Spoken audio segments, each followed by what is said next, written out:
Mga mamis, another ulam recipe ang i-share ko sa inyo. Kaya tara, simulan na natin!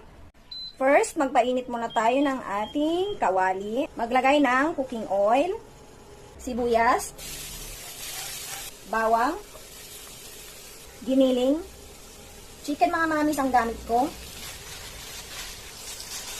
ground black pepper, chicken powder mix, meron akong red bell pepper. Next, yung ating talong na hiniwa ko ng ganito. Binalatan ko siya mga mamis. Tapos, hiniwa ko siya ng medyo maliliit para madaling maluto. Binabad ko din siya sa tubig para hindi mangitim.